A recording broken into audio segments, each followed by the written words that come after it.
Bismillah ar-Rahman ar-Rahim. Alhamdulillah Rabbil Alameen. Salatu wassalamu ala Rasulillah wa ala alihi wa sahbihi wa sallama tasliman kathiran. Amma ba'd. Assalamu alaikum wa rahmatullahi ta'ala wa barakatuh. Alhamdulillah, you guys benefited, learned to listen to a lecture of Ustadh Samir.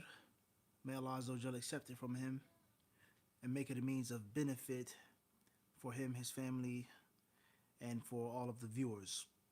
A very important topic with regards to the reflections of Ya ayyuhalladhina amanu. O you who believe. Something that's been mentioned in the Quran many times, over 80 times, some scholars say. Some say 89 times.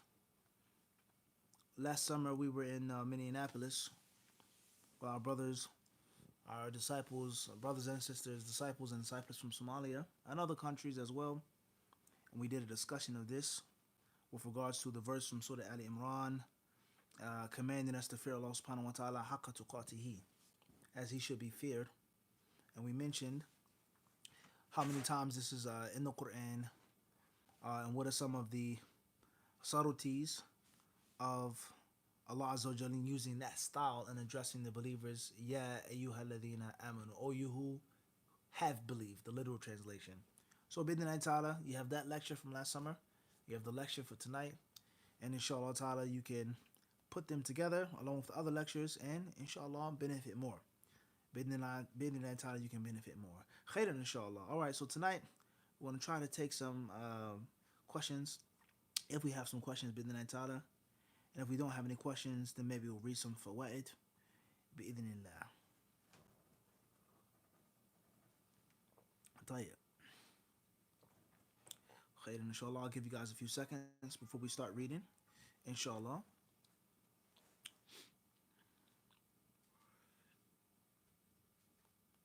خيرا خيرا.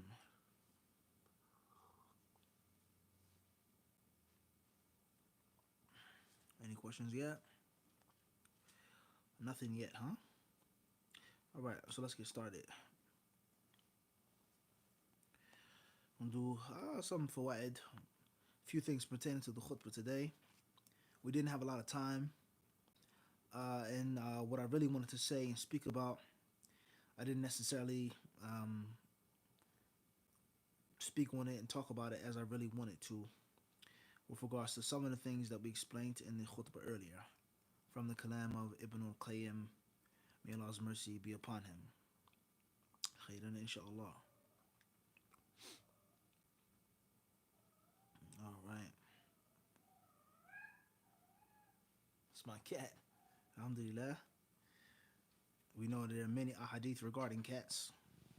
And the Prophet alayhi salatu wasalam, he said, إِنَّهَا مِنَ الطَّوَّافِينَ عَلَيْكُمْ أَوْ الطَّوَّافَاتِ. That is an animal that passes by you frequently.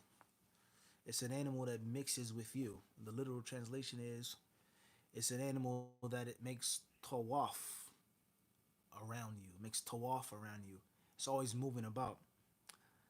That's a tremendous narration, the hadith in which the cat began to drink from the bowl. فَأَصْغَى لَهَا. He allowed the cat to drink from the bowl. And the scholars of Islam, they say that Allah subhanahu wa ta'ala and the Messenger sallallahu alaihi wasallam, they have legislated certain exceptions to the rule for cats, even though cats are carnivorous animals. A cat is a carnivore. It has canine teeth. It has claws. It hunts its animals. Yet and still, its saliva is not considered najis. One could compare the cat to the dog, in which we have a hadith regarding إِذَا وَلَغَ الْكَلْبُ فِي إِنَاءِ أَحَدِكُمْ فَلْيُرِقْهُ. Or other narrations, they state فَلْيَغْسِلْهُ سَبْعًا. In other narrations, they state فَلْيَغْسِلْهُ سَبْعًا أُولَاهُنَّ بِالتُّرَابِ أُخْرَاهُنَّ بِالتُّرَابِ وَلْيُعَفِّرُهُ الثَّامِنَةَ التُّرَابِ. There are many different versions of that hadith, Abu Hurairah's hadith, with regards to the dog drinking out of the bowl and pouring out the bowl. One narration says. Another narration says wash it 7 times. One time should be with dirt or with mud. The 8th time, the first time. It's a very long discussion of the ulama of Islam with regards to what happens when the dog drinks out of your bowl. Um, do you have to pour it out? How many times do you have to wash it? When do you wash it? When do you put it in the mud? And why? Is the dog's saliva najis? Is his body najis? Etc. All right. One of the reasons why the dog is najis, there are other reasons, but one of the reasons that it hunts. It eats meat as well, and the cat does as well. But due to the fact that the cat is always around you, it's supposed to be around you, then the Prophet ﷺ, he gave an exception. And some scholars they say yuqasu ala al-hirra ma kana saghir al-khilqa. Okay, something that is small. It could be a mouse.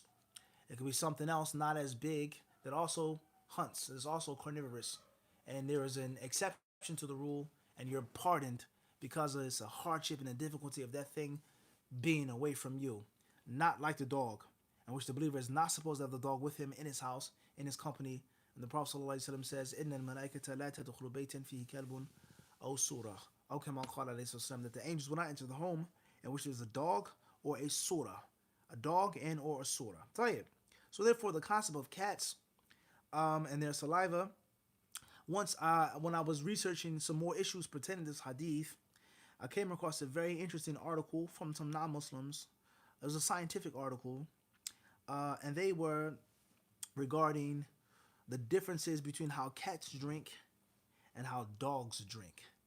And this scientist or this specialist, this animal specialist, he came up with the conclusion that when dogs put their tongues into the water, when they ladle out of the water, it is very different from what cats do. And the tongue of the cat, the speed of the cat licking, the nature of the cat's tongue is very contrast to that of the dog. And the amount of saliva that goes back into the water is very, very minute in comparison to the dog. And subhanAllah, just think about that now. We know as Muslims, we don't base our faith off of scientists. We don't base our faith and our submission to Allah and His Messenger off of what non-Muslims say, or what other Muslims say that are away from the correct path. We don't have to wait for science and it to be proven scientifically and medically to say, Sami'na wa ata'na wa saddaqna. We hear, we obey, we believe. We don't need that. But when you do read those things, and you do come across those things, it definitely increases you in certainty. And you realize, وَمَا يَنْتِقُ عَنِ الْهَوَىٰ إِنْ هُوَ إِلَّا وَحْيٌ يُوحَىٰ عَلَّمَهُ شَدِيدُ الْقُوَىٰ. Allah says He doesn't speak from His desires. He only speaks off of the revelation that is given to Him. So that's very interesting. And that in itself could be an entire lecture. The lecture of the cat versus the dog, the nature of the cat versus the nature of the dog, what dogs are used for, and we've done a khutbah on that as well. Man's best friend. We talked about the excellence of dogs in certain places and the uses of dogs and how they've been mentioned in the Quran several places, even more than a cat. Some scholars say that the cat has been mentioned in the Quran 1 or 2 times. One of them is Surah Al-Ma'idah, وَمَا أَكَلَ السَّبْعُ, except for that which the sabur eats. And a sabur doesn't always have to necessarily be a cat. It can be any type of carnivorous, ferocious animal. It could be a wolf. Okay? But included in that could be a leopard, a jaguar, a lion, a panther, a puma, etc.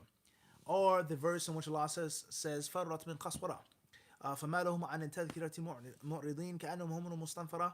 Allah says, what is wrong with them that they turn away from the reminder? As if they were donkeys that were pushed in flight. فَرَّتْ مِنْ قَصْوَرَةٍ, and they've ran from a lion. However, dogs have been mentioned in the Quran more than cats. Allah mentioned them in Surah Al-Ma'idah. Allah mentioned them in Surah Al-Kahf.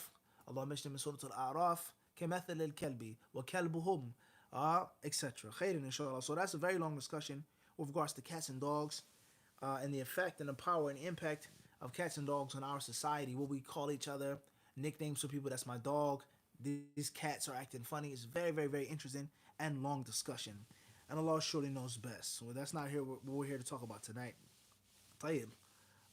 First question is from Bilal Dawa. Hi, brother. A question. What are your opinion on those who had doubts about hadiths and rejects them? Inshallah ta'ala, please, brother Bilal, and anyone else, make sure that you put your initial, your town, your city, and your state where you're coming from before you ask the question, and we will be more than happy to answer your question. And the same applies to Zin Osama. Assalamu alaikum wa alaikum assalam wa rahmatullahi wa barakatuh. Please mention where you come from, inshallah ta'ala. That way we can try our best in answering your questions. That way we can try our best in answering your questions. Khairan, inshallah ta'ala. All right, so let's move forward, inshallah. Reading from Ibn Qayyim's book, if we have no other questions. طيب. Want to read from Al-Jawab al-Kafi, or that which is known as Ad-Da'u wa-Dawa, the sickness and the cure. And one version says Al-Jawab al-Kafi liman sa'ala an al-Jawab al-Shafi. Khayran inshallah ta'ala. Ibn Qayyim, may Allah have mercy upon him, he says here, وَمِنْ أَنْفَى الْأَدْوِيَةِ الْإِلْحَاءُ فِي الدُّعَاء. طيب. He talks about dua and it being a cure against spiritual disease and spiritual illness. Whatever a person is spiritually suffering from, he mentions that dua is one of the strongest, if not the strongest weapon and the most potent antidote or medicine. He begins the book, and we know that this book, Al-Jawab al-Kafi, or Da'u wa Dawa, and alhamdulillah, it's in English. There, I believe in more than one translation actually. This book, subhanallah, is a fatwa. This book here, Ibn Qayyim wrote a whole book in answering someone's question. And this was something that he did just like his teacher Ibn Taymiyyah. Ibn Taymiyyah, oftentimes he would give a fatwa, and the fatwa would turn into a book.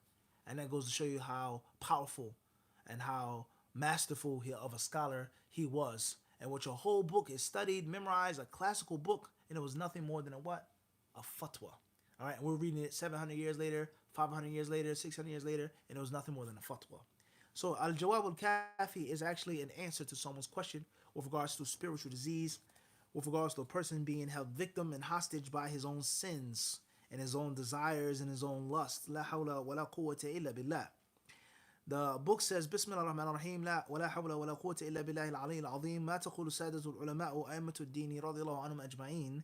في رجل ابتلي ببلية وعلم أنها إن استمرت به أفسدت عليه دنياه وآخرته وقد اجتهد في دفعها عن نفسه بكل طريق فما تزداد إلا توقدا وشدة فما الحيلة في دفعها وما الطريق إلى كشفها فرحم الله من أعان مبتلا والله في عون العبد ما كان العبد في عون أخيه أفتنا مأجورين. The book starts off by saying Bismillah ar-Rahman ar-Rahim, La hawla wa la quwwata illa billahi al-ali al-azim. What do the scholars of Islam say? As-Sada, the great scholars, the masters of ilm, what do they say? The leaders of the religion, may Allah be pleased with all of them. What do they say about a man who's afflicted, a man who's tested with something, and this affliction and this test is that bad, is that horrible, is that if it continues, if he continues to be a hostage and victim of it, afsadat alayhi, it will ruin both worlds. It will ruin this life and the next if he remains hostage of this affliction. This man has tried his best to get rid of it. He's tried his best to rid himself of it, but it only gets worse. The noose only becomes tighter around his neck. So what is the way out? What's the flight square, like we mentioned earlier? How does he escape this fitna? And what is the way of realizing, finding a real answer and a worthy answer? Tayyib. The questioner says, and may Allah Azza wa Jalla have mercy upon whoever helps someone in need. May Allah have mercy upon the one who helps a person in need. And then he quotes the hadith that Allah will be in the aid of the slave as long as the slave is in the aid of his brother. May Allah Azza wa Jalla reward you well. فأجاب الشيخ الإمام العالم شيخ الإسلام مفتي الفرق شمس الدين أبو عبد الله محمد ابن أبي بكر ابن أيوب إمام المدرسة الجوزية بدمشق المحروسة رضي الله عنه. So the great Imam, the great Mufti, the Grand Mufti, Shaykh al-Islam, Abu Abdullah was Ibn Qayyim's kunya, Abu Abdullah, and his first name was actually Muhammad. Ibn Qayyim's first name was Muhammad. Very seldom will you hear his name. You always hear Ibn Qayyim, Ibn Qayyim. His first name was Muhammad, the son of Abdullah, or the son of he says Ibn Abi Bakr, Ibn Ayyub, who was from Sham. He was the son of the caretaker, or the grandson of the caretaker of this school in Damascus, the Jawzi school, the Madrasatul Jawziyah. That's where he got his name from. And that's the discussion, obviously, where he got his name from. He says, Alhamdulillah, ثبت في صحيح البخاري من حديث أبي هريرة رضي الله عنه عن النبي صلى الله عليه وسلم أنه قال ما أنزل الله داء إلا أنزل له شفاء. وفي صحيح مسلم من حديث جابر بن عبد الله أنه قال قال رسول الله صلى الله عليه وسلم لكل داء دواء فإذا أصيب دواء الداء برأ بإذن الله. وفي مسند الإمام أحمد من حديث أسامة بن شريك عن النبي صلى الله عليه وسلم أنه قال إن الله لم ينزل داء إلا أنزل له شفاء علمه من علمه وجهله من جهله. وفي لفظ إن الله لم يضع داء إلا وضع له شفاء أو دواء إلى داء واحدا. قال يا رسول الله ما هو؟ قال الهرم. قال الترمذي هذا حديث حسن صحيح. وهذا يعم أدواء القلب والروح والبدن وأدويتها. Ibn al-Qayyim, he begins his fatwa by praising Allah. Alhamdulillah. That's it. And then he goes right into business. Ibn al-Qayyim, and this is very beneficial for us, learning the styles of giving a fatwa or answering a question. He goes right for the jugular vein. He doesn't waste any time, this long introduction, rhyming, saying this. He goes right for the jugular vein. Thabata fi Sahih Bukhari. In Sahih Bukhari, such and such, such and such. So the fatwa being based off of knowledge, and this is one of the ways of answering a question, and one of the ways of giving a fatwa is to answer it directly with the proofs and evidences. It's not the only way, but it's one of the ways. He says that in Sahih Bukhari, Abu Hurairah radiallahu anhu narrated that the Prophet ﷺ said, Allah hasn't sent down an illness except that He has sent down for it its cure. There's no sickness, there's no virus that the people can be afflicted by except that Allah has also made for it its remedy. And Sahih Muslim, Jabir ibn Abdullah narrated that the Messenger of Allah ﷺ says, for every illness there is a cure. And when the cure hits the illness, when it hits the mark, when the illness, the sickness, the virus, and the cure, when they collide, he says, bara'a bi'idhnillah, then we know who will win. The medicine is going to beat the sickness. The cure is going to dominate. It is going to trample over the illness. Listen to these words now. Allah hasn't sent down a sickness except that there is a cure. And when the cure meets the illness by Allah's permission, it will win. It will trump the illness and it will trump the sickness. And then he quotes a few other hadith here. One is in the Musnad of Imam Ahmed, from the hadith of Usama ibn Sharik radiallahu anhu, that the Prophet ﷺ says, Allah hasn't sent down an illness except that He sent down for its cure. Those who know it, and those who don't know it. And another wording it states, except for one illness. The only illness that Allah has not sent down a cure for, the companions, they asked what it was, and He said it is old age. Old age, yani you dying. There's no one is going to be immortal. There is no fountain of youth. There is no special elixir that you would drink and which you will remain alive forever. Just think about those words now. Think about those prophetic words. Think about that. We're not against eating healthy. We're not against working out.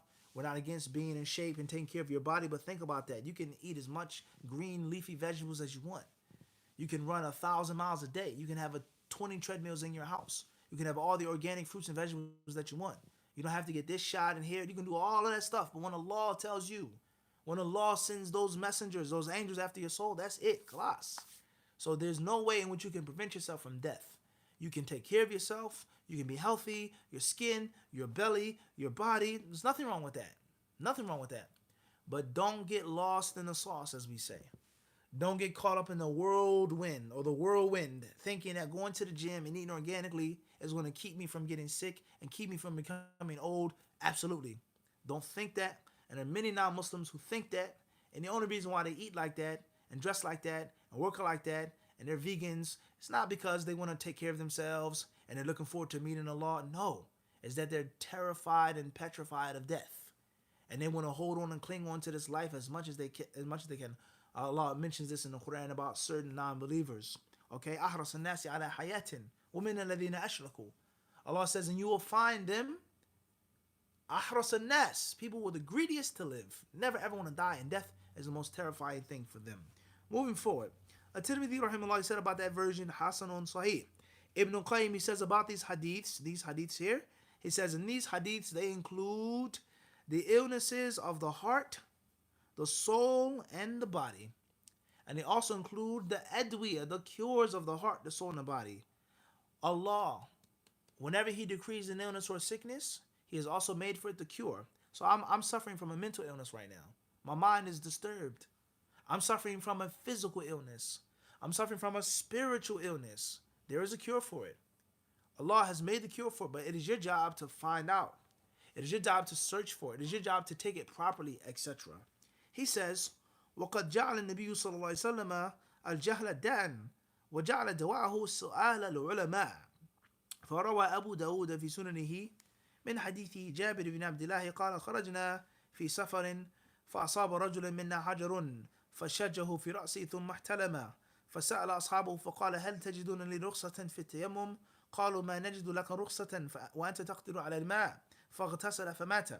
فلما قدمنا على رسول الله صلى الله عليه وسلم أخبر بذلك فقال قتلوه قتلهم الله ألا سألوا إذا لم يعلموا فإنما شفاء العي السؤال. وإنما كان يكفيه أن يتيمم ويعصر أو يعصب على جرحه خرقة ثم يمسح عليها ويغسل سائر جسده. فأخبر أن الجهل داء وأن شفاءه السؤال. Ibn Qayyim, he then says, the Prophet ﷺ has also, or furthermore, he has made ignorance an illness, a disease. To be an ignoramus, it means that you're sick. It's a sickness not to know, and to just be totally ignorant and void of knowing that what you're supposed to know. And he made the cure of this illness asking the learned people, asking the ulama, asking them, those who do know, those who have been given the knowledge by Allah subhanahu wa ta'ala. Then Ibn Qayyim, he quotes a hadith in the Sunan of Imam Abu Dawood, narrated by Jabir radiallahu anhuma, in which Jabir says, Kharajna fi safar, one day we went out to travel, and there was a man from amongst us who was wounded. Some type of rock hit him in the head.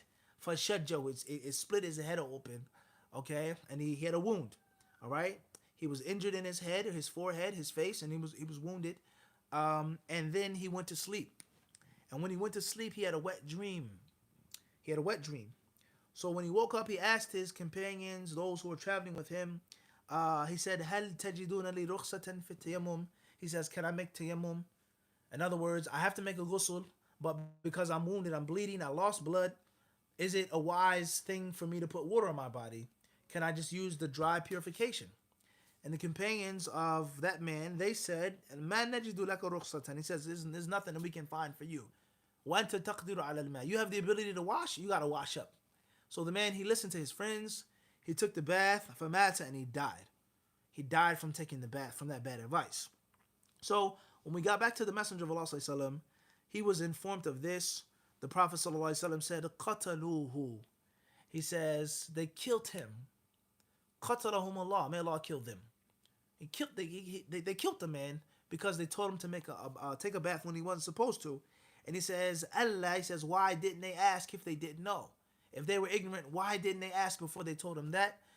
فَإِنَّمَا شِفَاءُ الْعَيِّ السُّؤَالِ. And that is because the cure to weakness and lack of ability, lack of strength is asking. And this is summed up in when we say, yani, that that you can be a fool for a second by asking a dumb question, or you can be a fool for the rest of your life by acting and playing cool. And FYI, this is a big problem in our culture, especially here in Philly. A lot of people, they're very super cool. They're super cool, okay? They're super hip. They're too cool to ask a question, too cool to sit in a class, too cool to look dumb. All right, and they think that it's okay to remain dumb because I'm cool. I can't look like I'm a dummy. You stupid, you this, you that. Or I can't look Joe by asking a question. I don't want to be sweating him by asking a question. And they keep doing something wrong. They keep doing something that's incorrect because they want to be cool. That's not being cool, being ignorant. I'd rather be laughed at and made fun of for 1 second. You heard that dumb question? He doesn't know that? Why are you sweating him asking him that question? That's better than you keep doing the wrong thing and Allah being angry with you. Tayyib, a few disclaimers. First and foremost, the scholars of Islam, they differ on this hadith and its authenticity. Some ulama, they hold the view that it's authentic. And me personally, I'm of the view of those scholars who hold the view that this hadith is weak. And this hadith has some points in it which are problematic. The companions telling the man to make a ghusl after the man was clearly wounded. Why did the companions didn't know about tayammum? They didn't know that the man was bleeding from his face and his head, and then he couldn't make tayammum. Man, najidu laka rukhsatan. We find no allowance for you to make tayammum. Jabir radiallahu anhu was among them. He narrated the hadith. So some ulama, they hold the view that this hadith is totally inauthentic. And obviously, others hold the view that it is authentic. It's khilaf among the ulama with regards to the hadith. We're of the view that the hadith is da'if, and Allah knows best. The highlighting point from the hadith is clear. There are other hadiths that are authentic in Sahih Bukhari, Sahih Muslim, that prove what he's trying to say right now. And that is the concept of the man who killed 99 people. He asked the monk, هل لي من توبة, can I make Toba? And the man said, قتلت كذا وكذا نفسا لا توبة لك. He says, you want to make Toba after you kill all of these people? There's no Toba that you can make. And obviously he pulled out his weapon and he killed that monk. فَكَمَّلَ بِهِ مِئَةً, and they made him kill 100 people. So the scholars, they say that this man, he lost his life because he answered the question without proper knowledge. Moving forward. So the Prophet in his hadith, Ibn Qayyim says, he has informed us that ignorance is an illness and this cure is asking. وقد أخبر سبحانه عن القرآن أنه شفاء. فقال تعالى ولو جعلناه قرآنا أعجميا لقالوا لولا فصلت آيات أعجمي وعربي قل هو للذين آمنوا هدى وشفاء. وقال وننزل من القرآن ما هو شفاء ورحمة للمؤمنين. ومنها هنا لبيان الجنس لا للتبعيد فإن القرآن كله شفاء كما قال في الآية الأخرى فهو شفاء للقلوب من داء الجهل والشك وريب فلم ينزل الله سبحانه من السماء شفاء قط أعم ولا أنفع ولا أعظم ولا أنجع في إزالة الداء من القرآن. Then Ibn Qayyim continues his discussion of this issue by saying that Allah has made the Quran a cure.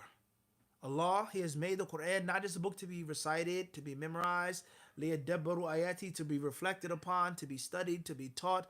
خَيْرُكُم مَّن تَعَلَّمَ الْقُرْآنَ وَعَلَّمَهُ. But He made the Quran a means of cure. And He quotes two verses. Verse 1 is from Surah Fussilat, in which Allah Azza wa Jalla says, قُلْ هُوَ لِلَّذِينَ آمَنُوا هُدًى وَشِفَاءً. Say, O Muhammad sallallahu alaihi wasallam, tell the people that this Quran, for those who believe, is a means of huda, a means of guidance, and is a means of shifa, and a means of cure. Allah says in another ayah, and we send down from the Quran that which is a cure and that which is a mercy for the believers. Allah says min al-Quran. And Ibn Qayyim, or he says min here doesn't mean some of the Quran, but it's bayan al-jins, that the entire Quran is a cure and the entire Quran is a mercy and the entire Quran is guidance. So therefore, there isn't anything which can cure the hearts from the illness of ignorance, of doubt, of lust, these things, that is more general, that is more comprehensive, and that is better and more thorough than the Quran. No cure is better than the Quranic cure. وقد ثبت في الصحيحين من حديث أبي سعيد أنه قال. طيب خير إن شاء الله. That's all I'm going to mention here from Ibn Qayyim's speech tonight. Bidna ta'ala, perhaps we can continue this discussion on another time, and Allah surely knows best. We'll take a few questions before we stop, inshallah. Question 1 says here, James Locke from, or initials ML, Philadelphia, PA. Is it better to study Arabic at night, memorize Quran, or pray? In general, I would say do a mixture if you can. Pray, read Quran, study knowledge, talk to your family, spend time with your family. Do a mixture if you can. If you can't multitask, it's not enough time, or you're not a good multitasker, then at least make some type of prayer. Okay? The scholars of Islam from the Salaf and those who came after them, they clearly have stated that seeking knowledge which is beneficial for yourself and others is better than voluntary prayer. But it doesn't mean that you should totally abandon the night prayer, totally. But if it came down to it, seek the beneficial knowledge for yourself and for others. You learn Arabic, you can teach your wife, you can teach your husband, you can teach your children, you can teach the next generation. It's more comprehensive. But if you can, try to do a little bit of this and a little bit of that. And if you can't multitask, then make a day here and a day there. Wallahu alam, but there's nothing comparable to the virtue of knowledge. Period. Question ZW from Jonesboro, Georgia. Assalamu alaikum, Mufti. I saw the video of someone doing tayammum over a body of a person who died from COVID-19. Is this correct? I don't see what's the purpose of tayammum on someone who did tayammum on a body from someone who died from COVID-19. The tayammum is used when a person cannot use water. So question number 1 is, can you do tayammum on a janazah? Someone who was burnt really, really, very badly. Or someone who's in a war, fi sabilillah, they were wounded tremendously. And there's no way you can wash their body. It'll be blood everywhere, too many holes to stuff up, to cover up, etc. That's one issue. But if the body has no holes, no wounds, no open ways of leaking blood or fluid, etc., why make tayammum? Okay? If a person is protected from obtaining these droplets, quote unquote, what they say, and I'm going to say this openly and publicly, not to be the bad person or the devil's advocate, or to open up a can of worms. Allah knows best with regards to COVID-19. Allahu A'lam. I'm not a doctor. The people who are talking about it, explaining to us, teaching us, they're known liars. And this is not an attack on any government or any conspiracy theory. It's a fact. It's a fact that lying isn't something which is beyond their reach. They've lied for generations and centuries to people, to nations. They've lied to get their goals. We don't know. Allahu Alam, what is actual, what is factual, and what isn't. Okay, how is the disease or the virus passed? Is it spread? Can it travel 30 feet? Allahu Alam. Allahu Alam. My Lord knows best the reality of the affairs. People are getting sick. People are dying. Tayyib. The reality and the specifics, me, myself, I don't know. And for me to follow someone or to blindly follow someone or take the report of someone, that person has to be trustworthy. That person has to be proven to be trustworthy. So that's a very long discussion in itself. So how was COVID-19 passed from one person to the next? Who's the carrier? You have symptoms or you don't have symptoms. If you touch someone's body with gloves, with a mask, you put water on their body, will you get the disease? Allahu Alam. If that's proven, fattaqullaha mastata'tum. And if that's not proven, then you make the janazah like you would make it on anyone else. Wallahu Alam. Next question says, ML, Philadelphia, PA, how many hours a night should a student of knowledge sleep? That depends on you. Everyone doesn't need 8 hours of sleep. Some people do. Some people have weak bodies. Some people are lazy, such as myself. Some people only need a couple hours. So that depends on you. Don't put a limit or a cap on it if you don't need that. And Allah surely knows best. Next question says, HY from Los Angeles, California. Salam Sheikh. Can you give us a brief background of the Taraweeh prayer of the companions? How was it conducted, especially during the month of Ramadan? Tayyib. Alaikum assalam wa rahmatullahi ta'ala wa barakatuh. May Allah protect the Muslims in Los Angeles and protect them and keep them safe from any harm out there, COVID-19 or other than COVID-19. How did the companions make Taraweeh? We know that the Prophet ﷺ allowed the companions to make the Taraweeh. He prayed with them, but he didn't do it every night with them. To my limited knowledge, the Messenger of Allah ﷺ, he stopped after a certain amount of nights, and the men came to the Masjid. The Masjid was swollen, so many people, and he said, "Laqad alimtu." He says, "I knew that you guys were there, and I left off the prayer intentionally. Khashyata an tufrada alaykum fatajizu anha." He says, "I'm afraid of keep making the Taraweeh with you. I'm afraid of doing it, and it will become obligatory, and you won't have the ability to keep doing it. You can't keep up with the pace when Allah makes it obligatory." So the Prophet allowed the Taraweeh. He didn't do it every night with the companions. Radiyallahu ta'ala anhum. Did the Prophet ﷺ recite specific surahs? Did he start from the beginning of the Mus'haf? Was the Quran compiled in the Mus'haf in his lifetime? And one book with one order, as the people do it today? That's a question of investigation in itself. After the Messenger of Allah ﷺ left this world, and he went on to the hereafter, that which was better for him, how did the companions make the Taraweeh? Abu Bakr as-Siddiq radhiyallahu anhu was the Khalifa, of course. Some companions stayed in Medina, some stayed in Mecca, some traveled to other countries, Sham, Egypt, Mu'adh, Ibn Mas'ud, Kufa, etc.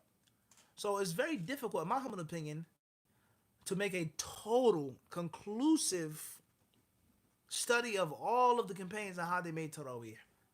Some of the athar, mumkin. How the Muslims led it in Medina, clear. Ibn Mas'ud recited like this, clear. But all of the companions, Allahu Alam. Allah surely knows best. In the time of Umar ibn Khattab radiallahu anhu, he put the companions behind one imam, Ubay ibn Ka'b radiallahu anhu, and that's when it was said, Ni'mal bid'atu hadihi, what a good innovation this is. Meaning, not the people making a prayer, Oza'an, groups and schisms, but all behind one imam. This proves that from the time of Abu Bakr to Umar, the companions didn't unite and make Taraweeh in one single manner. It wasn't one single manner, all right? That's first and foremost. So that's very important to understand. How the Muslims make Taraweeh today, in which you have to recite Fatiha all the way to Nas. The speed, the type of recitation that they have, 10 raka'ah, 11 raka'ah, 8 raka'ah, 20 raka'ah, 40 raka'at. They make the dua at the end of the prayer, at the end of Ramadan. They make Qunutul Witr every single night. Allahumma hadina fi man hadayt, wa afini fi man afayt. All right, all of those different things that the Muslims do uh, ritually every night in Ramadan. Did the companions do that? Did they do it every night like that? And a better question, did the Prophet do it like that every night? And did he teach the companions to say that every single night? I'll leave that question as it is.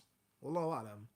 Next question says, do you get more reward praying together for women? HI, please mention where you're coming from. Inshallah ta'ala, jazakallahu khairan. MN from Alexandria, Virginia. There was a Muslim brother giving away free food due to COVID in the kitchen of his hookah bar/club during off hours. Can the Muslims get the free food, or is it haram?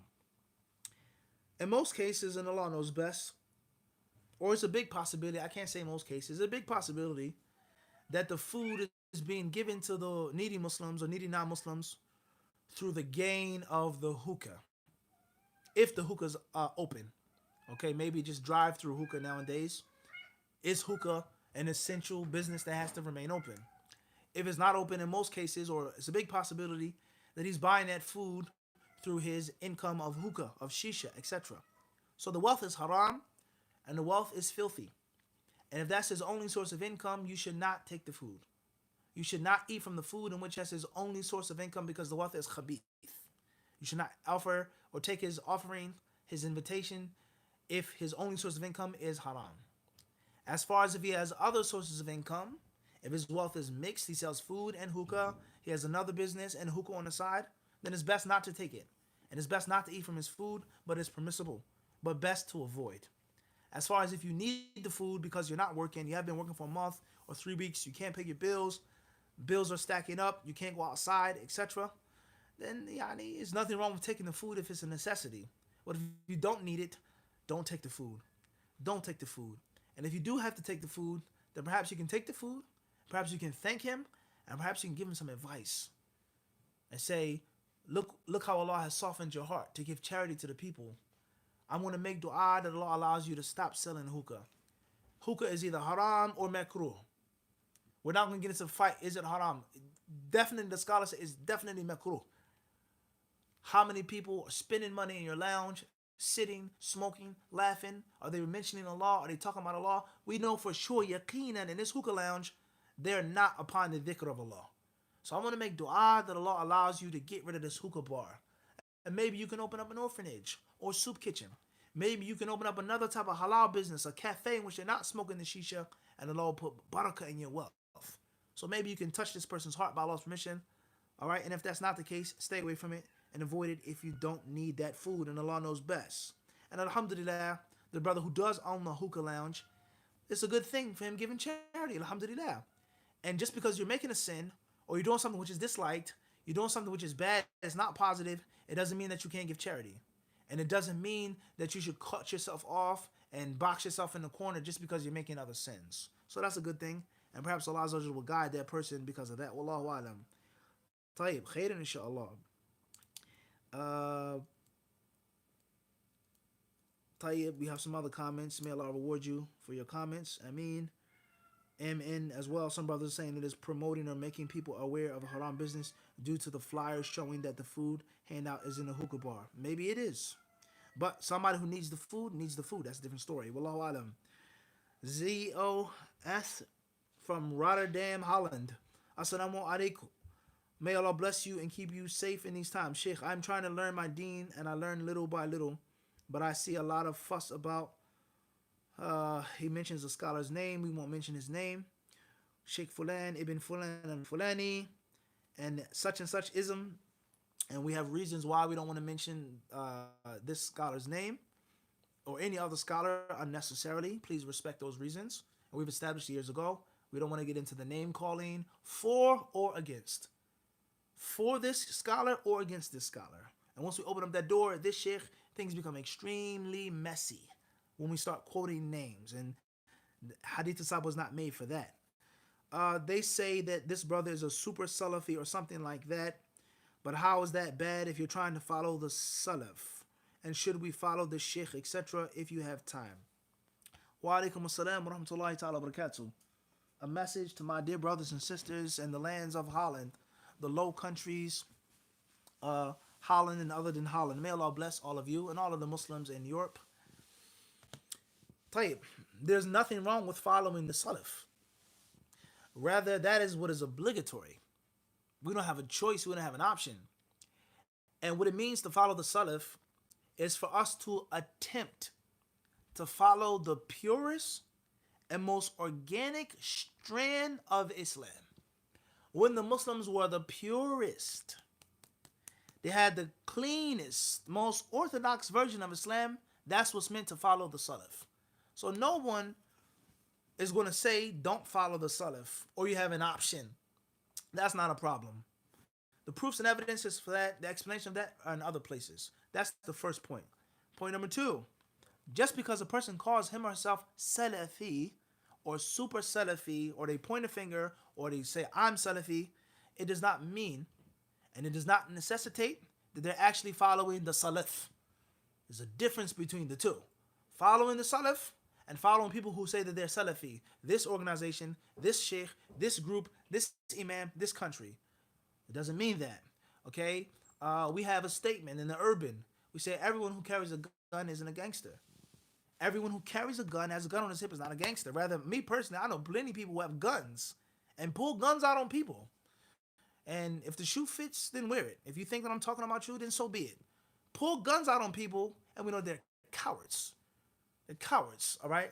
And we know one of the basic rules, okay, where I come from, is that you never pull out a gun unless you're ready to use it. That's a rule of the streets. You never pull out a gun and put it back into the holster until the gun was fired, or you pistol whip somebody. What rules you have, where you come from, Allahu Alam. But that's where I come from. That's our rules. Just pulling guns out on people, flashing guns. It's not the way of a tough guy. A gangster never pulls out a gun, a weapon, an instrument of death that leisurely. Hey, look at the toy that I got. That gun can take someone's life. That can take your life. An accident, that can put you in jail for the rest of your life. Guns are not toys. They're not playthings. They're not things that you play around with. It's an instrument of death. It's a killing machine. And you only pull it out when you have to. And when you pull it out, it is to be used. So everyone who carries a gun is not a gangster. Just because a person says, I'm Salafi, I'm knowledgeable, I'm this and I'm that, it doesn't mean that that's true. I can say I have knowledge, doesn't mean I actually have it. I'm Salafi, doesn't mean I'm actually following the Salaf. And a person may think he's following the correct way, but in actuality, he may be following something which is tainted at best. It's tainted. There are sediments, things that have entered into the way of the Salafiyah that are foreign from the first 3 generations. So be careful of that. Names, titles do not necessitate content. Listen carefully to the rule. Names and titles do not necessitate content. The insides are not based off of what I say. Talk is cheap. I'm Salafi. But it doesn't mean that I'm actually following the correct way of the Salaf al-Salih. Let alone that there are things that the Salaf never spoke about, never talked about. The Salaf never even delved into this verse. They never even mentioned what the scholar of the 8th century said about that ayah. So how are you following the Salaf when you're taking an interpretation of the Quran from an 8th century scholar and the Salaf never ever spoke about it? It's a problem. So if that's what Ibn Taymiyyah of the 8th century, then what about Sheikh Fulan and Fulan of the 14th or the 15th century? It's a problem. So just because a person says it's a Salafi or they're calling to Salaf doesn't mean that they're upon the pure orthodox way. Regardless of the percentage, 70%, 80%, they may have that 20%, which is their own ijtihad, which is their own modern day stuff, which is influenced by the government, which is influenced by the kuffar, which is influenced by other things. Let alone someone who's clearly against the hardcore principles of the Salaf. And from the most important of those principles, it's not, we're just going to say, stand with innovators and innovation, is to avoid blind following. And never ever to promote blind following. And never ever to force people to make taqleed. That is a cardinal sin among the Salaf al-Salih. And whoever reads the books of the Salaf, he'll find the companions. He'll find the tabi'een. He'll find the 4 imams. He'll find the ulama of the early generations. All of them were against the repugnant, nasty, foul smell of blind following. So if a scholar or scholars or a group or a website, if they come along and they promote blind following and they push blind following and they enforce it upon the people, how in the world can they be Salafi? Just because they say it? Just because they look Salafi? Just because they quote this scholar? Nah, abadan. So these are general rules that you have to understand. The last thing I'm going to say with regards to this scholar or any other scholars is that the scholars of Islam, as Al-Tahawi and others have stated, they're like the stars in the sky. The stars in the sky. Allah mentions that the people seek guidance. They seek guidance within Najmi. They seek guidance through the stars, meaning the directions, where to go, the Qibla, the GPS, the global positioning satellite, where to go, north, south, east, etc. He says the similarity of the scholars are like the stars. You use them to find the Qibla. Northeast, southeast, you use them to find the Qibla. But once you're in front of the Kaaba, you're in Mecca, you're in front of the holy Kaaba, you don't use the what? You don't say, oh, wait a second, let me pull out my GPS and let me see which way the Qibla is. Let me look at the stars and find north or south. You're right in front of the Kaaba, you face the Kaaba, south, north, west, all directions. In other words, you discard the stars that you previously depended upon. That's the similitude of scholars in Islam. We use them to learn from them. We benefit from them. We gain wisdom from them. We learn etiquette from them. No doubt about that. But once we're in front of the proofs and the evidences, once we're in front of clear-cut common sense, al-aql sahih, clear common sense that is correct, we don't say, Sheikh Fulan said it, so therefore, let me discard these verses, let me discard these hadiths, let me discard my common sense because I'm Salafi and I want to follow this scholar. That's not Salafiyah. That's not the tariqat al-Salaf. That's not the madhab al-Salaf. That's not the way of Ahl al-Hadith. Abadan. So any scholar or group that promotes that, follow me, listen to me, obey me, take whatever I say, do whatever I do, that is a clear warning sign to stay away from that person. All right? We take from the scholars the good that they say, and if they happen to make a mistake, they fall into an error, we say, may Allah have mercy upon him, and we stay away from that error. And this is from respecting the scholars and loving them as not to follow them in that which we see that they have made an error and they've made a mistake. If you don't know, if you're confused, if you don't have the knowledge, then follow the scholar. That best. Follow the scholar that you trust. But those who do know, and those who are not confused, they're not forced to follow one scholar or two or three or four or five. And that's why Allah Azza wa Jalla clearly states, فَاسْأَلُوا أَهْلَ الذِّكْرِ إِن كُنتُمْ لَا تَعْلَمُونَ. Ask the people of knowledge if you don't know. And Allah never ever told us to ask them when we do know. Allah never said ask them if you know. Allah says in kuntum la ta'lamun, if you don't know. Last but not least, Allah Azza wa Jal, He mentions bil bayyinati wa zubur. We're not supposed to ask them about their opinions and their views. We're supposed to ask them about what Allah and His Messenger have stated. Best. Period. We're not supposed to ask them about what they think and feel and fancy. So these are fundamental cracks, the usul that many of us have violated. And then we have the nerve to say we follow the Salaf al-Salih and we're Salafi. It's a huge problem. May Allah Azza wa Jalla protect us from that. So with that being said, the scholar, as Imam Malik, rahimahullah ta'ala, said, مَا مِنْ أَحَدٍ إِلَّا يُؤْخَذُ مِنْ قَوْلِهِ وَيُرَدُّ إِلَّا صَاحِبْ هَذَا الْقَبْرِ. All of us, our statements can be accepted or rejected, except for the one in this grave. And he pointed to the Prophet's grave. So from Abu Bakr as-Siddiq on down, the statement could be right and the statement could be wrong. And there's no one who's infallible or exempt from error and mistake. If you know about the mistake, you don't follow it. If there are a bunch of errors and violations that come from a scholar, something's wrong and you should stay away. And if you don't know, if you have doubt, then you stay away. And you follow those whom you trust. If you trust that scholar, then alhamdulillah. What's important is, we've spoken this many times, and people bigger than us have spoken this many times. Stick with that which you know. Follow the scholars that you trust, but seek the dalil. Seek the evidence. Look for the proofs and the evidences. Don't be a blind follower, inshallah ta'ala. And there's nothing wrong with following the Salaf al-Salih. And there's nothing wrong with taking from the scholars of Islam and learning from them, but it does not mean that we worship them. It does not mean we follow them in that which is clearly a mistake, that which is clearly wrong. And it does not mean that we discard what the earlier generation said or we cling on to what the scholars say today at the expense of discarding what the earlier generation said. and Allah surely knows best. That's all I'm going to say regarding that question. You have to figure out the rest, inshallah. Next question is initials NA from Chittagong, Bangladesh. What is the sunnah to say when we leave a gathering? People in our country say Allah Hafiz. Is this bid'ah? Inshallah, there's nothing wrong with that. Allah Hafiz, Allah Hafiz, nothing wrong with that, inshallah. In Saudi Arabia, they say fi hifdil kareem, fi amanillah, ma'asalam. Allah bas. There's nothing wrong with that. Allah is Hafiz, no doubt about that. Ala kulli shayin Hafiz. There's nothing wrong with that. Allah is the protector of all things. You're making dua for a Muslim. You're not necessarily saying that this is the sunnah and that you have to do it, you get a special reward. It's something that the people say is cultural, which is based off of the Quran and sunnah. Now, you have to say it every time. You don't ever mix it up. You gotta say it. That's a different story. That's a different story. But for you to say it from time to time, if that's the custom, Allah best. This doesn't necessarily have to be a bid'ah, inshallah ta'ala. And Allah knows best. And there are many other examples like this. And the reason why I'm answering a question like this, because somebody will say, well, why isn't it a bid'ah, akhi? Is that the proof? Is that if you say this a bid'ah in Bangladesh, you also have to say it's a bid'ah in Saudi. Every place you go, the first thing you say, Hayakallah, Hayakumullah.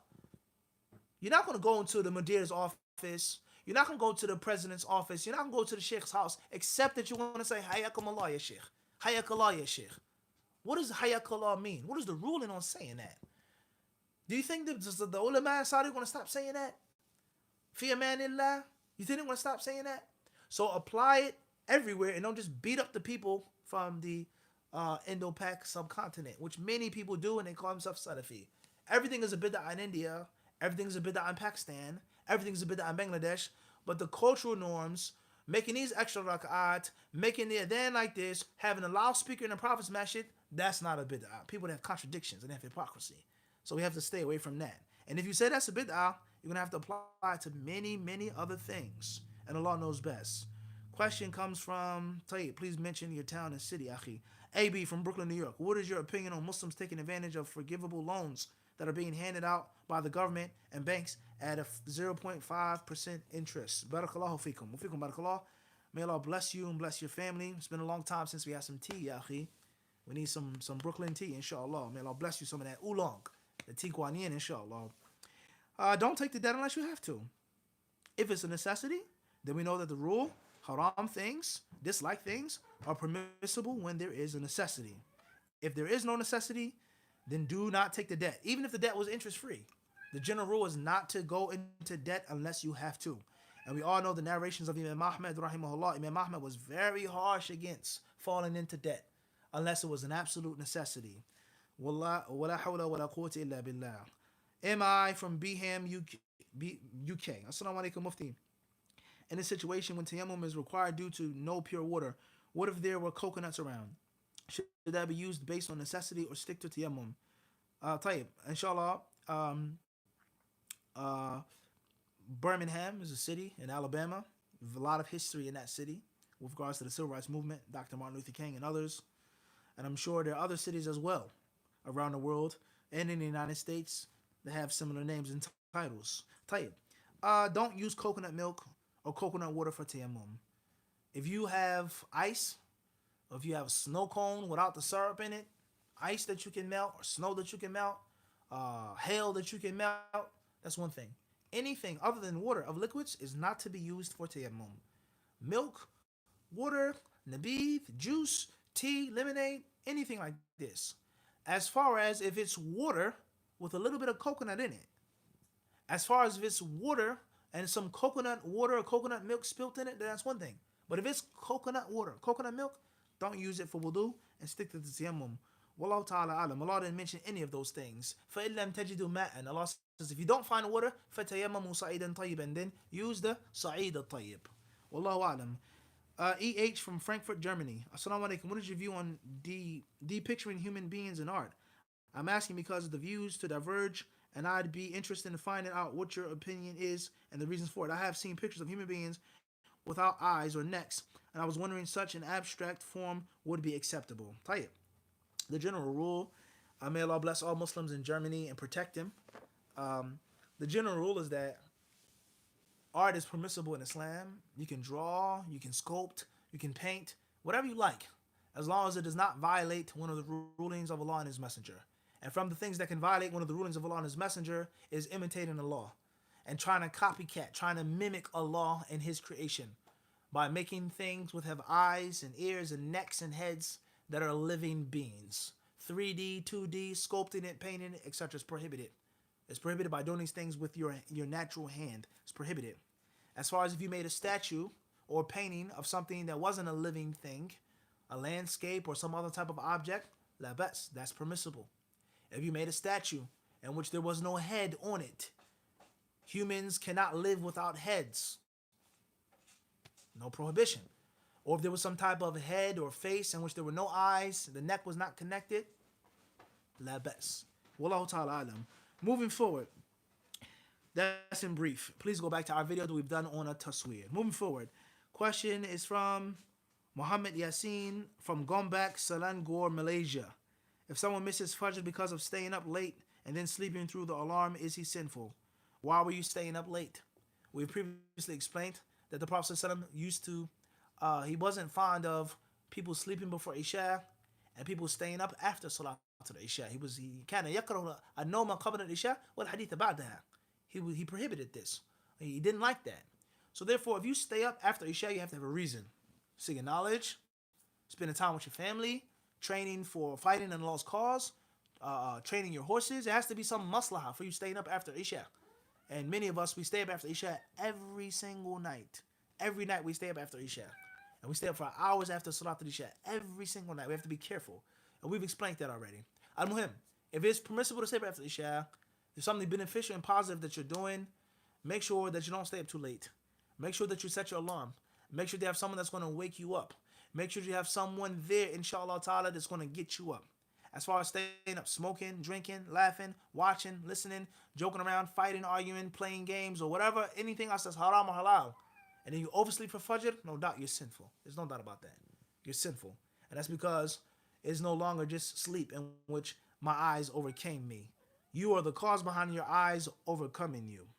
And that's a long story with regards to our habits and staying up at night and missing the prayers. Ian from Melbourne, Australia. Assalamu alaikum mufti. If someone's sinful for going to a friend's house for dinner whose house is from mortgage, if you can avoid it, then avoid it. That's the safest and the best thing to do. Don't go if you don't have to go. All right? If it's difficult for you to get out of it, it's going to cause problems, going to cause harm. Okay? Put your trust in Allah. Go to the house. If they have halal income, regardless of the mortgage, eat from the food and give them advice if you can. Give them advice if you can. Now, to be quite frank, the issue of having a mortgage in Western countries and in Eastern countries, because many people, they think and they feel that Ribah is only a scourge or a problem in America or the West. That's a lie. You have Ribah banks in Haramain, in Mecca and Medina. Ribah-based loans in Mecca and Medina. All right? All right? So that's a worldwide problem, okay? However, we're talking about our communities in which we're the minorities. All right? Muslims don't have a lot. Infrastructure is weak. Political influence is weak. Our treasury, our economy is weak.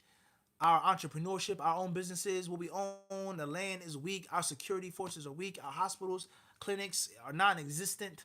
Very weak. We have to go to the kuffar in many places to wash our bodies for janazah. Not all masjids, alhamdulillah, not all communities, but many places. So we're weak. We are the minority. So Muslims renting, I rent my house for 30 years, for 20 years, for 40 years. I keep renting, I own nothing. They can kick us out when they want to. They can move us when they want to. You can't make the adhan, it's too loud. You can't have more than this amount of people in this house. You can't park here, you can't do this. Yani, we have to ask ourselves a serious question. Where are we going in 20 years? 30 years, 40 years? What are we going to have if we don't own anything? Okay?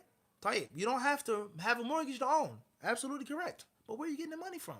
$50,000, $100,000 to buy this center. Through fundraising? Through begging people for money?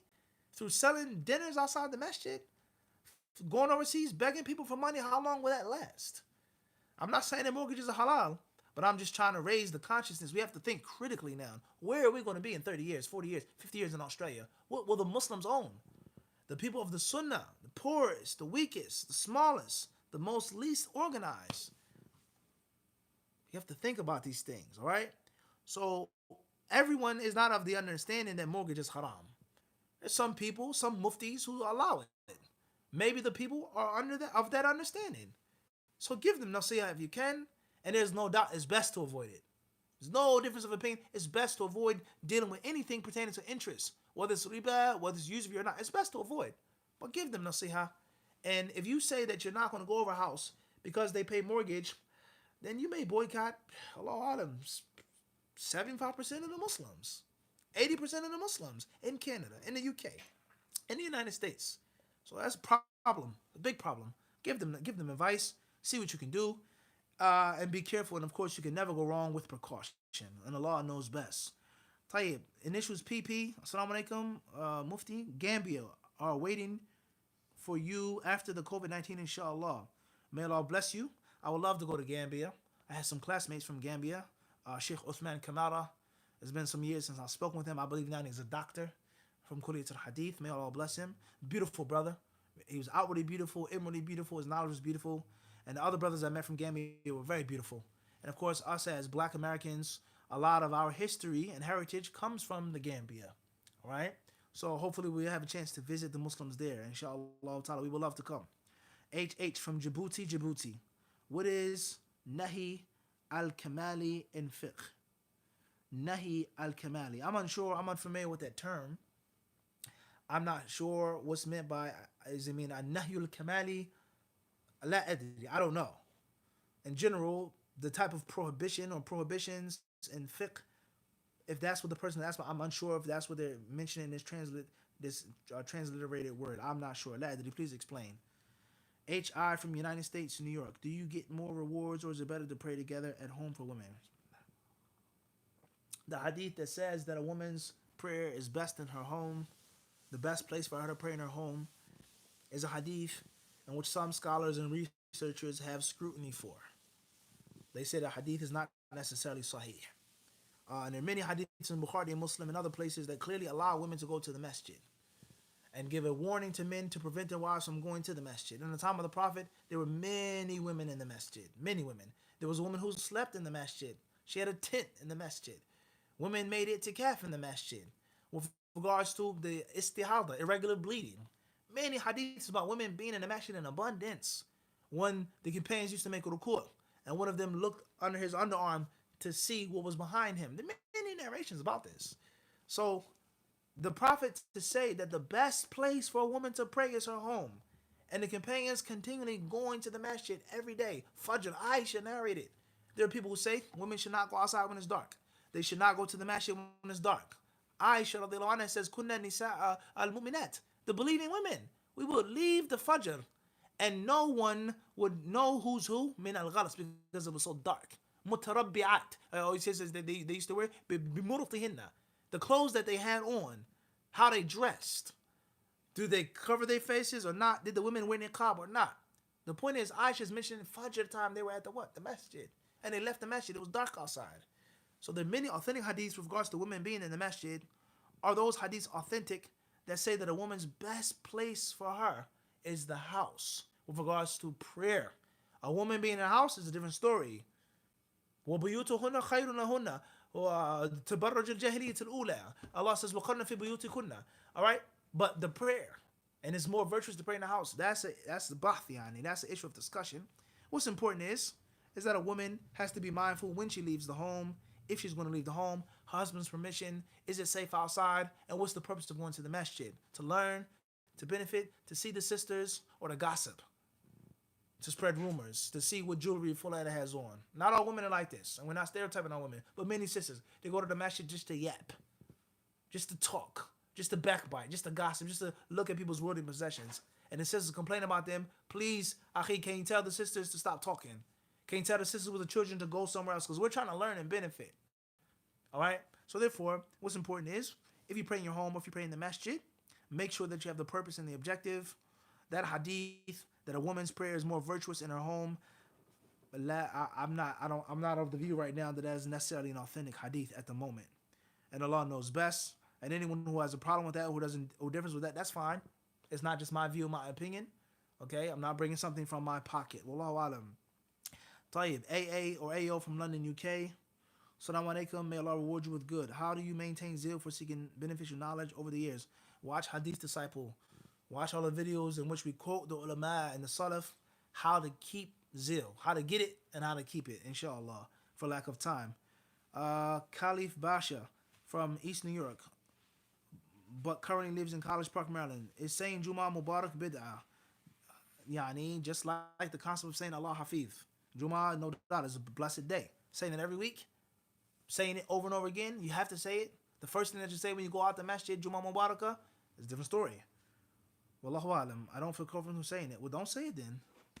It's that simple, akhi. If you don't feel comfortable saying it, then don't say it. No one is forcing you to say it. And if it is okay to say it, there's no hadith stating that you have to. Or even you should. It's that simple. Abu Ubaid ibn al-Jarrah servant. What do you do? Please mention where you're from. M.A. Please mention where you're from. From Jersey. Where in Jersey, akhi? M.A. M.H. M.I. London, UK. How is Ibn Hazm's view on taqleed being haram practically implemented? Very good question. And these are some of the doubts that the people have. They say, well, if taqleed is haram, then what about the layman people? Is everyone required to be Ibn Taymiyyah? Is everyone required to look and to research and read Bukhari and Ilal and Takhrij and Fulan and Qala ibn Abbas? No. It's very practically implemented. Ibn Hazm, he explained this, and we read this before. Perhaps we'll do a live stream on it maybe tomorrow. Ibn Hazm, he mentions that every human being, every Muslim is supposed to exert him or herself بقدر الاستطاعة, the best way you know how, في الوصول إلى معرفة حكم الله ورسوله, in reaching the ruling of Allah and His Messenger. Try your best. If you can figure it out, figure it out. If you can't figure it out, you ask the Mufti, he explains it to you, use your brain, use your mind. Allah has given every person common sense. Allah has commanded us to seek knowledge. The hadith states, طَلَبُ الْعِلْمِ فَرِيضَةٌ عَلَى كُلِّ Muslim. Seeking knowledge is mandatory upon all Muslims. The basics of the religion. This Mufti says you can drink alcohol if you're thirsty. You can drink alcohol because of COVID-19, because you live in America, the Muslim minority. Common sense. The basic knowledge of Islam tells me that this fatwa is wrong, even though I'm a blind follower, even though I'm not a mujtahid. So of course there are issues which are very difficult. There are issues which have confused hayr al-ulama. Scholars won't talk about them. We're not requesting everyone to be a mujtahid, but use your mind. Ask for the proofs. Ask for the explanation. Or even if you just take the person's advice, they give you their view, you take it as that. It is not deen because Abu Hanifa said it. It's not deen because Ahmed wouldn't eat it. That's not deen. It's not deen because Malik said it. It's not deen because Bin Baz, Uthaymeen, this one and that one said it.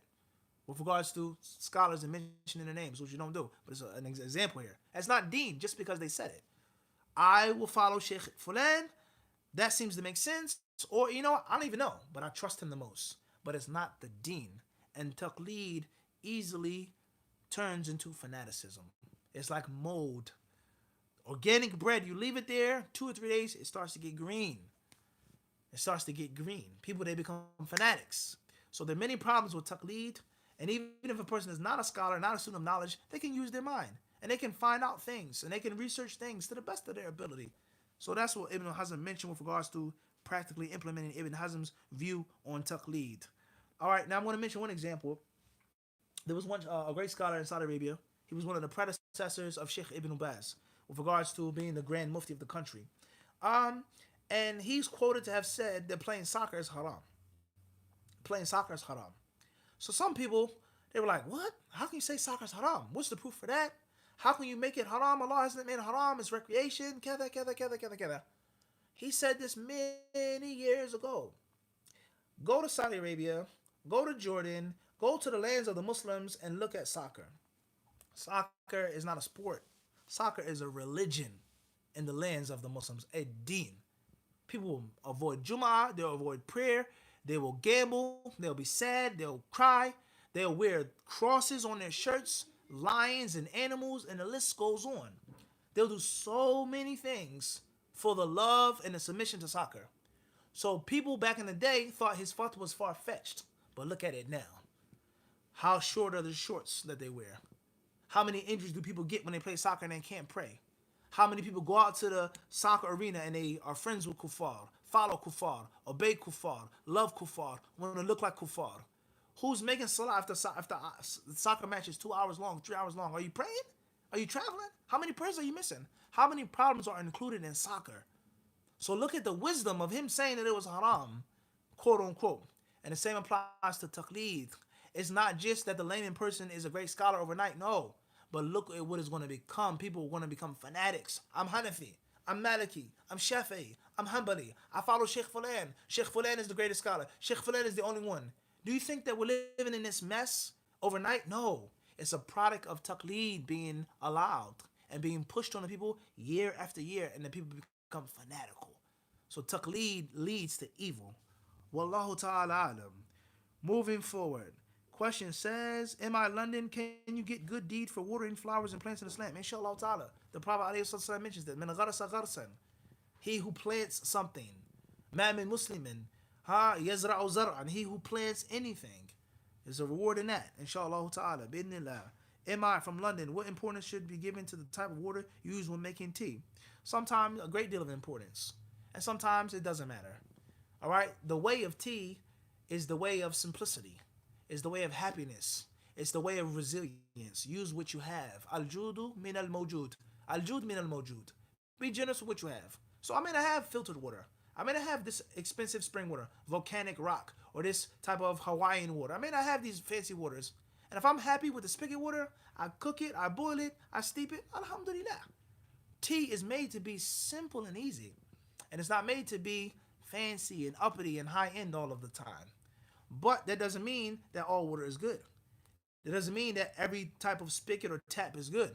And it doesn't mean if you're a connoisseur and you have the thumb for tea, that you're not careful of what type of water and how long you boil the water, how hot the water, the temperature of the water. There's no question about that. Wallahu ta'ala adam. As in London, what? Tayyib. Inshallah ta'ala says here, Tayyib. We'll stop here tonight, guys. Inshallah ta'ala. We don't want to go on too long.